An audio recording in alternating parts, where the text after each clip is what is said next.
Hello. Sunday is, of course, Mothering Sunday, and I wanted in that connection to mention an installation I saw at an exhibition at Tate Modern last year by Yoko Ono.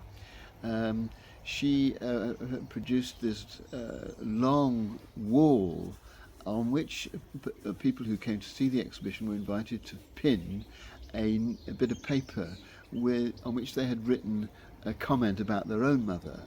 And the comments ranged from really happy, celebratory, grateful comments to sometimes quite hateful and hostile comments.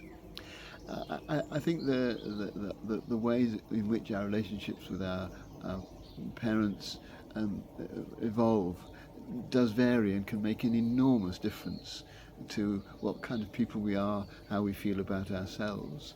And it's such an important relationship that it's good to celebrate it this weekend, where that relationship is something that can be celebrated.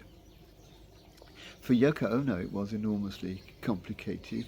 She grew up in Japan when at the end of the war, when Tokyo was really enormous destruction, and her mother, because her father was in a concentration camp, her mother went to enormous ends to scrimp and scrape in order to provide for her daughter, a relationship for which Yoko Ono was clearly very grateful. But Yoko Ono's own relationship with her daughter was much less satisfactory.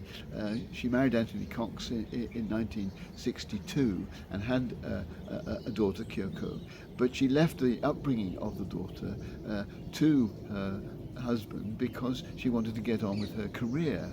And so it wasn't surprising that when the marriage broke up and it looked like the courts were going to give custody to Yoko Ono, Anthony Cox felt he had a right to keep his relationship with his daughter, and he absconded with her and changed her name to Ruth Holman.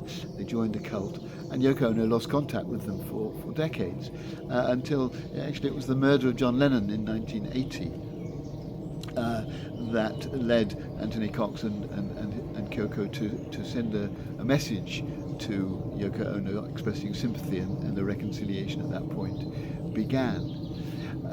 But I mention this just to remark on how everybody's relationship with their parents or with their children is different, and how it's always complicated, and how for many of us there will be regrets, sad things that we feel about the way we behaved as parents, or things about the way our parents treated us that we regret and wish they hadn't. And it's this mixture of sadness and regret, alongside, hopefully for most of us, joy and celebration, that we remember this Mothering Sunday. And a relationship that is so important for all of us, and one that can be so complex, but one which we today remember as so formative for our lives, and in some cases for our happiness.